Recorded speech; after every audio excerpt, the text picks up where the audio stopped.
Hello mga ka-Antrep, good evening po sa ating lahat. So ayan, gumagawa po ako ng second print po ako ng ating pang sticker. So ito yung napili kong gagawin ngayon, Ninja. Tapos sinusukat ko kasi siya dito sa aking plastic. Itong plastic ko kasi 2.4 by 4.3. Kaya lang pag ko naman dito sa size dito sa kabila dito, kapag 2.4 ang ko sa pataas, lumalabas dito naman sa kanyang pahiga ay 3.61 subitin. Kapag gawin ko naman ito, yung sa size, kasi dapat diba magka-size sila ng aking plastic, kasi hindi naman magkakasya yan pag hindi. So, 4.3 yung kanyang pahiga, dapat 2.86 yung kanyang tangkad. Kaya sinusukat ko dito kanina pa. Sinisipat-sipat ko yung ganyan, na dapat magkasya siya. So, kasya naman siya.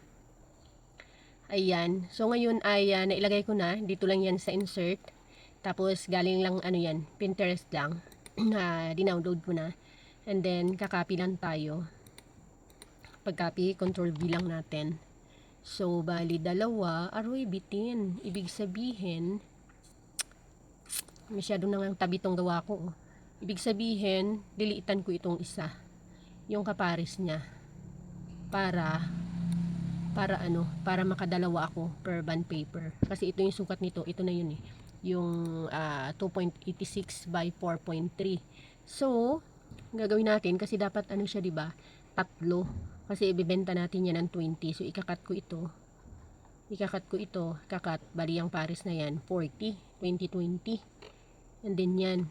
So, copy pa tayo, Control V para madagdagan at ilagay na natin dito sa baba kasi ibahin natin yung size natin sa taas. Makakaapat pa pala. Last one more. So, na ito? Gabi na. Actually, last 12 na. Ay, hindi na siya kasya. Hindi kasya na mag-apat. Liitan ko na lang itong isa. Gagawin natin siyang picture format. Gagawin natin siyang 2.5. Tingnan natin kung magkasya. 3.76 ang paiba niya. Pwede na. So, angat na lang natin para mababa pa natin. So, bali ganyan na lang din yung mga dito sa kabila. Yan na, ikakopy natin. Copy at i-control V natin dito. Ayan. Yun kumasya na siya. Ayun. Kaya lang kasi mga ka-Antrep ay ayan, sayang din. Actually, pangalawang print ko ito. Pero mga nagpiprint muna ako. Tinitesting ko kasi yung margin sa bond paper muna bago ko siya piniprint ng talaga. Bago ko siya piniprint sa sticker paper. So, urong natin dyan para hindi masyadong maglapit at may adjust natin yung margin sa kabila. Kunti. Okay, one more. Okay, yan siya. Last, ayan din, nandito na isa. Makakat ito kasi mga ka-Antrep kapag nandito na sa yung PNG na siya, meron na siyang line, ayan na siya yung makikita mo na yung kanyang, alam mo na kung paano siya yung pag nakat na siya, diretso dikit na lang siya kapag na natin siya, kapag na tawag dito, na laminate. Ayan, may laminator machine nga pala ako. Puntayin natin. So may laminator machine ako. Ito isa pa. Yun na. May laminator machine ako na binili ko matagal na. Actually, matagal ko nang pinaplano tong sticker printing, small sticker printing business na ito. So, mga ka-enterprisen lang itong aking ang aking computerizen lang ito. Mumurahin lang siya. Lang ito, 8,800. And then, yung aking, bali ang computer pala, set, di ba yan siya? 14,700 nasa ganon.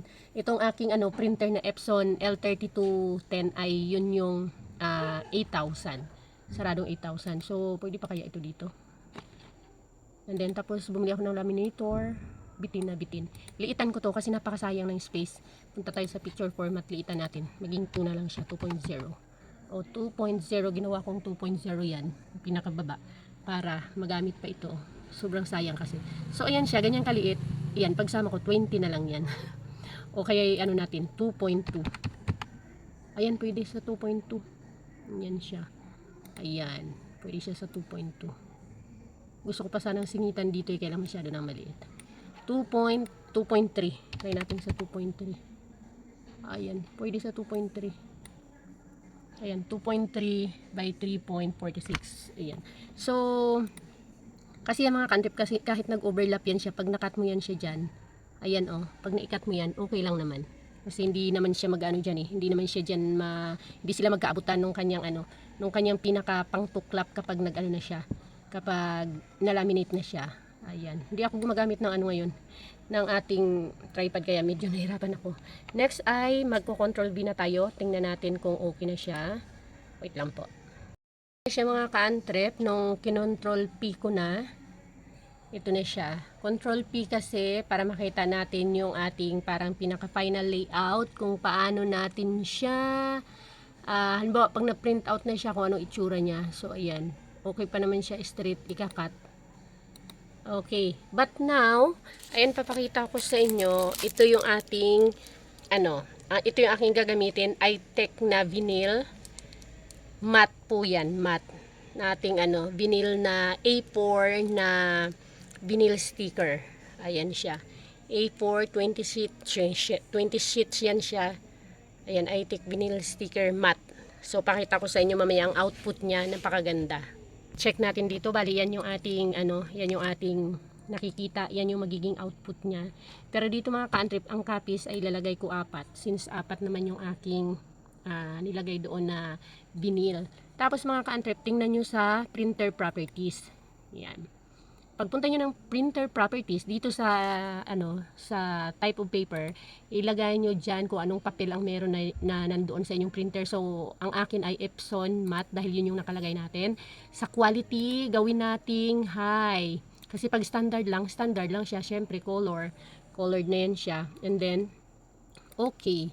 Okay, pages 1 lang, 1 lang per page. So pindutin na natin ang printer at ayan na. Ay, ano nangyari? Okay. Yes lang natin to, kasi hindi naman yan mag-ano sa doon mismo sa printer. Tara, hintayin natin mga ka-antrip doon siya. Ayun na, nagpipid na yung ating papel. Baba tayo dito. So, ang tagal ko nang pinlano to mga ka-antrip, tong na to, sticker paper na ito na sticker printing business na small lang kasi nga nasa motor shop tayo, 'di ba? So, instead na bibili ako, mag-wholesale ako ng mga stickers, ako na lang gagawa. Yan, ganda po. Basta matte. Actually, yung mga na-print ko na matte before, ito pakita ko sa inyo. Same yun na paper, matte yun siya. Maganda po yung output niya, napakaganda ng kulay. Ito, hindi ako nagprint ng marami kasi nga that time wala pa yung aking mga, ayan wala pa yung aking mga sticker, plastic. Ayan po, ayan. Kasi na-maximize ko yung yung space nung nung bond paper. Ayan, reggae. So nung dumating na yung mga plastic ko, ngayon ako magpiprint kasi kararating lang kanina sa Shopee ako bumili ng mga plastic. Ayan, na-print ko na itong mga nakaraan pa. Ayan na, baka lumabas na yun. Ang ganda po ng output niyan, napakaganda ng kulay. Ayan na, pakita ko sa inyo. At least ito talaga ay nakikita nyo na nandito. Ayan. It's coming. Ayan. Napakaganda ng quality niya. Wait lang natin. Medyo matagal. So, pasado alas 12 na, nandito pa ako sa shop. Tulog na yung aking mga anak at ang aking pamilya ay tulog na. Sa mga bago pa lang po sa channel na ito, it's me, Still Ann Bailio po. So, meron lang tayong dinagdag dito sa shop. Aside from motor parts and accessories, ay nagtry ako ng sticker printing business. Small sticker printing business para pandagdag dito kasi may mga tinitindi rin tayong mga stickers, 'di ba? Ayan, ang ganda po. Ang ganda ng kanyang output. Ayan, ang ganda. Aroy, naputol ang N. Yun lang, kaya pala nag-notice kanina. Putol ang N, Ito, Pero yung iba hindi, Ay, hindi ko natansya ito. Ito lang napansin ko. Ano ba yan? Ayan, ito lang yan. Pero okay na yan, pwede na yan. Hindi na rin mapansin kasi yung kapartner niya, okay naman. Medyo umabanti lang siya. So, na-maximize ko, ito yan, 20. Okay na yan siya sa 20. Okay na rin pala ito, 20. Kasi maliliit na lang siya pag na ano po yan, na laminate. Ayan oh. Yan, sakto lang siya dito sa plastikong 2.4 na set. Yan, pag nakat na siya. Ayan. So, ayan, maghihintay pa po ako ng ibang piniprint at more printing tutorial po sa inyo sa mga magsisimula galing sa hindi marunong at nangahas lang na mag-sticker printing business. Bye-bye! Please subscribe po kayo!